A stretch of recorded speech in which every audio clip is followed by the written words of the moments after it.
toutes les chaînes internationales ont tué, presque la majorité, qu'en République démocratique du Congo, il y a crise institutionnelle. Avons-nous une crise institutionnelle en République démocratique du Congo? C'est quoi en réalité la crise institutionnelle? Mesdames et messieurs, vous faites bien de suivre Message Télévision. Donc ce matin, un refus a tweeté qu'en République démocratique du Congo, il y a une crise institutionnelle, raison pour laquelle les opposants se sont rendus à Bujumbura pour rencontrer le président burundais Ndayishimiye. Alors, toute la vérité dans cette émission, La Voix de la République.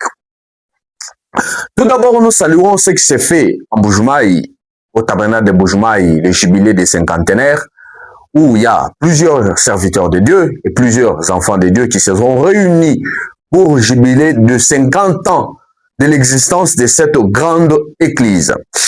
Mesdames et messieurs, vous faites très bien de suivre Message Télévision. Abonnez-vous à cette grande émission. Ça sera votre manière de nous soutenir de part et d'autre. C'est quoi une crise institutionnelle? Lorsqu'on parle d'une crise institutionnelle, c'est quand les institutions de la République ou bien d'un État ne fonctionnent pas normalement, où il y a un conflit, des conflits entre les institutions. Premièrement, commençons par l'institution président de la République, le Sénat, l'Assemblée nationale, la Cour constitutionnelle et la primature. Si ces 5 institutions ne fonctionnent pas en harmonie, c'est en ce moment-là qu'on parlerait d'une crise institutionnelle. Mais si ces institutions collaborent et que entre ces 5 institutions, il y a la paix, il y a la collaboration, là on ne parlerait pas d'une crise institutionnelle. Je m'excuse. Dans ces cas ici, en République démocratique du Congo, nous avons les institutions légitimement installées, à l'occurrence l'institution présidente de la République, le Sénat, l'Assemblée nationale, la primature, aussi la Cour constitutionnelle. Ces 5 institutions marchent en harmonie. Ces 5 institutions sont derrière le président de la République. Ces 5 institutions, il n'y a pas une crise entre elles. Ces 5 institutions, tout marche correctement. La primature, concernant la loi sur la révision de la Constitution, la loi sur la loi référendaire, il y a l'Assemblée nationale a traité cette loi, on a déposé au Sénat, je pense que c'est encore au niveau du Sénat, et là, ça sera envoyé vers le président de la République, c'est là que cela sera promulgué. Mais si les 5 institutions de la République ne fonctionnent pas normalement, là on parlerait d'une crise institutionnelle. Et par là, je ne pense pas que c'était opportun que RFI, l'une des chaînes internationales, puisse dire qu'en République démocratique du Congo, il y a une crise institutionnelle en cours. Pourquoi? Dans chaque pays, voire aux États-Unis, en France, en Chine, peu importe le pays, il y a toujours une opposition, il y a aussi une majorité. Et le rôle de l'opposition est légitime et légalisé dans une constitution, dans notre constitution en vigueur. Et en ce moment-là, l'opposition est dans ses droits de protester, d'analyser, de proposer, de faire ses activités librement. Tout comme aux États-Unis, il y a une majorité, il y a la gauche et la droite, comme ils fonctionnent. Il n'y a pas, question de crise institutionnelle, parce que les institutions fonctionne correctement. En France, il y a aussi une opposition. Pourquoi partir en France, on ne parlerait pas d'une crise institutionnelle? En France, lorsque la population réclame, ou soit l'opposition réclame, manifeste, pourquoi on ne parlerait pas d'une crise institutionnelle? Quand les États-Unis, il y a des manifestations, on ne parlera pas d'une crise institutionnelle. Mais quant à ce qui concerne la RDC, là, on parle d'une crise institutionnelle en cours. Là, je trouve qu'ils doivent revoir leur manière de faire les choses. Par là, j'interpelle le ministre de la communication, Patrick Mouyaya, de gérer sur ces choses. Parce que une information, moindre soit-elle, elle peut gâcher beaucoup de choses. Elle peut détruire beaucoup de choses. Il faut appeler France 24, appeler RFI en RDC, leurs représentants, et leur montrer ces histoires-là. Et leur montrer que chez nous, nous n'avons pas une crise institutionnelle. Les institutions sont légitimement installées. Les institutions fonctionnent correctement. Il y a une Assemblée nationale, il y a le Sénat, il y a la Constitution, il y a la primature, il y a la présidence. Il n'y a pas de crise institutionnelle en RDC. Tout fonctionne correctement. Mais seulement, il y a une poignée de concitoyens, une poignée des opposants qui pensent que la manière de faire fonctionner les pays, la manière de diriger du président de la République n'est pas correcte. Ils sont dans leur droit de revendiquer.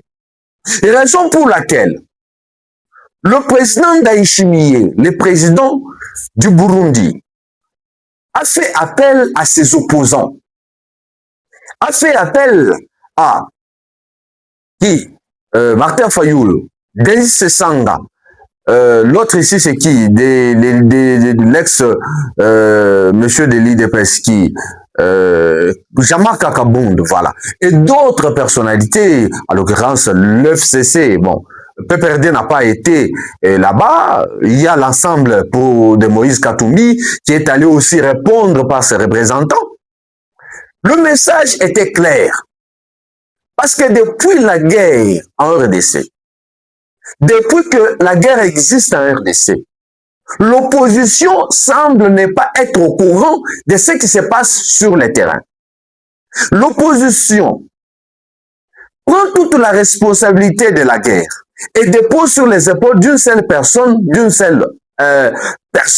qui est le président de la République, Félix Antoine Tshisekedi. C'est à cause de Félix Tshisekedi que cette guerre existe. Que Félix Tshisekedi, c'est lui qui est à la manœuvre de cette guerre.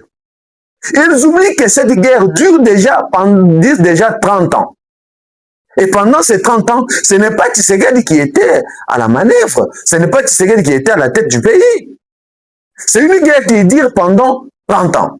Mais l'opposition congolaise, elle ignore certaines réalités et jure que élection, qu'il n'y ait pas changement de constitution, qu'il n'y ait pas ceci, mais le vrai débat où il faut débattre, l'opposition semble ne pas être au courant. Voilà le pourquoi le président burundais, le président Ndayishimiye, a fait appel à ses opposants pour leur expliquer la réalité du Congo. Je les ai vus à leur retour, ils étaient accueillis par leurs militants, mais il semblerait qu'ils disent quelque chose de son contraire. Ils disent que le président de la République, lui, il semble que lui n'est pas intéressé à la guerre, pourquoi il peut sourire, et pourquoi, mais eux, il semblerait qu'ils sont bénéficiaires de cette guerre-là. Le président Ndayishimiye est allé très loin jusqu'à leur poser une question. Vous voulez qu'il y ait élection ou qu'il y ait fin de la guerre? Je m'imagine que le président de la République du Burundi les a posé cette question. Voulez-vous les élections ou bien la fin définitive de la guerre? Si vous voulez les élections, là vous ne voulez pas, vous n'aimez pas la population. Là vous ne voulez pas la paix. Nous ne pouvons pas organiser une élection, tandis que l'Est de la République est géré. Nous ne pouvons pas vouloir d'une élection, tandis qu'il y a l'ennemi Rwanda qui est là-bas.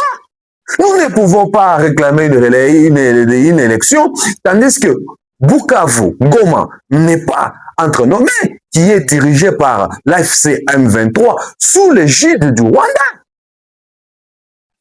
Nous ne pouvons pas vouloir d'une élection, tandis que nous avons une partie de la République qui n'est pas entre nos mains. Alors, si vous voulez qu'il n'y ait pas les élections, qu'on ait d'abord la paix, en ce moment-là, vous êtes obligés de comprendre que en 2028, nous irons jusqu'au-delà de 2028. Et là, le président Félix Tshisekedi sera au pouvoir pour gérer la transition. Et si le président de la République est au pouvoir pour gérer la transition, en ce moment-là, il n'y aura pas élection. Donc, je ne vois pas Zelensky organiser une élection tandis que son pays est en guerre avec la Russie. Je ne vois pas Zelensky faire ça. Je ne vois pas les opposants de l'Ukraine, des Ukrainiens, s'opposer devant Zelensky. Non, tu n'as pas organisé une élection, mais en oubliant qu'ils sont en guerre.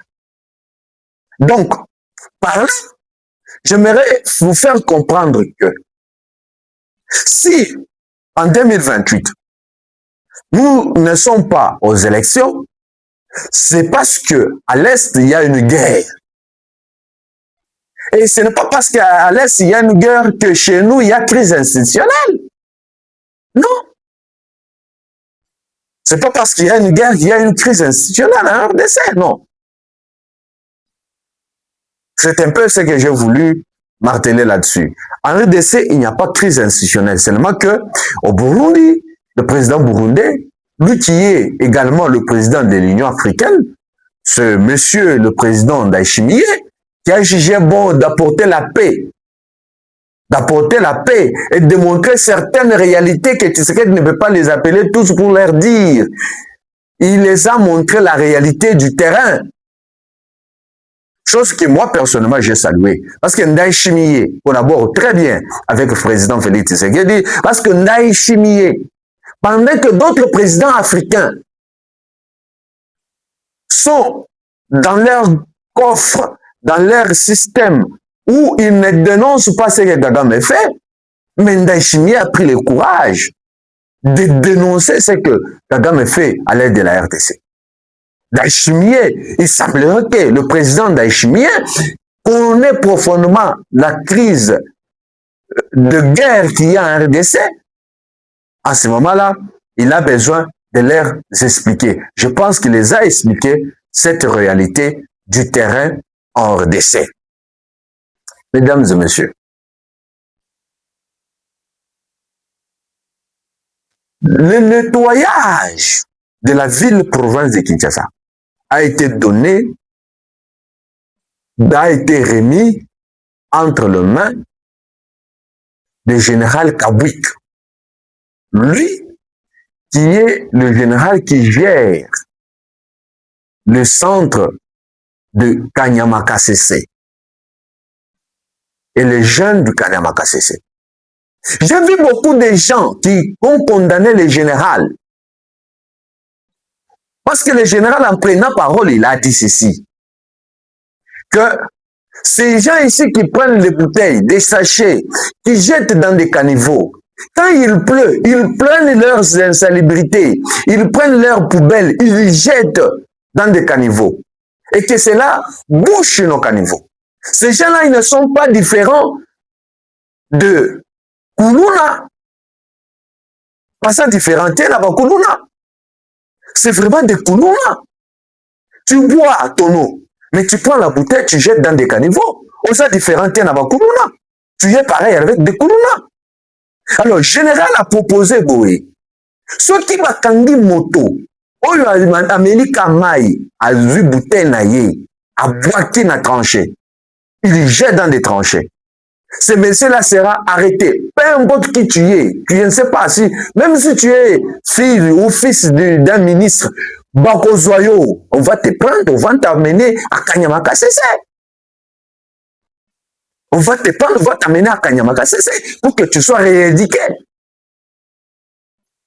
Tu n'es pas différent des rebelles. Quand tu prends seulement tes saletés, ce que tu as utilisé, des bouteilles plastiques, tu jettes dans des caniveaux. Mais après, tu viens que le Congo ne progresse pas, nos autorités sont incompétents. Mais vous êtes à la base de tout ça. Voilà pourquoi le général a dit, ceux qui bakangi yo okokende Kanyamaka CC. Et moi, j'approuve ça. Mais j'ai vu certaines personnes qui disent que non, le général ne pouvait pas dire ça. Les généraux ne pouvaient pas dire ça. Comment prendre des jeunes, les envoyer à Kanyamaka CC? Mais c'est comme si nous voulons quelque chose de son contraire. Lorsqu'un être humain n'est pas discipliné, lorsqu'il n'est pas en face d'une réalité très dure qui le dépasse lui-même, l'être humain, c'est comme un animal qui n'a pas assez de lois, qui est libéré dans des jungles. Et en ce moment-là, comment vous allez les maîtriser? Il faut mettre beaucoup de sanctions. Ce que je demanderai au général Kabouik est que de ne pas permettre que les innocents soient pris dans cette histoire-là. Parce que nous connaissons notre police. Nous connaissons notre police qui semble être professionnelle. Nous connaissons notre police. La police de la RDC. Et ils s'encaparent beaucoup plus des innocents. Surtout si bakangi innocent moko, azana mongo te akopesa bango, bakangi ye, non, lui ici, il était fautif. Celui-ci, il avait jeté bazouillé. On l'arrête pour l'amener à Kanyamaka CC. Mais les vrais coupables, les vrais coupables, on les laisse. Ceux qui azana 1000, azana 2000, bakangi, après 6 mois, maï, et on les laisse. C'est ça la réalité du Congo. Que le général Kabouik puisse gérer sur cette histoire-là. Qu'on ne puisse pas arrêter les innocents dans cette histoire. Qu'on ne puisse pas arrêter les innocents dans cette histoire. Nous avons vu ça hein, dans des couvre-feux, je pense, 2020, 2019, 2020, 2021. Quand on a eu le couvre-feu de Covid, on a arrêté des innocents. On a arrêté des innocents. On a arrêté des innocents. Nous avons vu la police tabasser les innocents. C'est là que nous demandons à nos autorités, au général, surtout au général, de ne pas permettre que les innocents puissent être pris dans cette histoire. Alors, mesdames et messieurs, c'est vraiment le tout pour aujourd'hui, pour notre émission. Alors, nous sommes à RDC, la République démocratique du Congo. Messieurs et dames, Message Télévision est votre chaîne. Message Télévision est votre chaîne. Besoin de publications. Besoin d'accompagnement dans des manifestations, concerts. Besoin de quoi que ce soit à ce qui concerne la communication.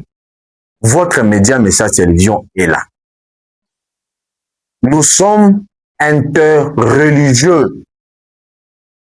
Nous ne sommes pas liés à une religion. Nous ne sommes pas liés à un groupe de gens. Nous ne sommes pas liés à une communauté. Nous sommes un média. Étant donné que nous sommes un média, nous recevons tout le monde. Mais seulement que tu sois dans les normes avec la loi, dans les normes avec le mœurs, de peur de ne pas nous amener des soucis. Mais si vous avez besoin d'accompagnement, de conseils, quoi que ce soit, des informations et tout, si vous-même dans votre quartier, vous avez des informations, appelez-nous au numéro qui s'affiche en bas de vos petits écrans, nous allons venir vers vous. Nous sommes là. Nous sommes là pour vous servir. Alors, je pense que prochainement, nous allons amener beaucoup d'annonces pour plus vous aider et vous amener à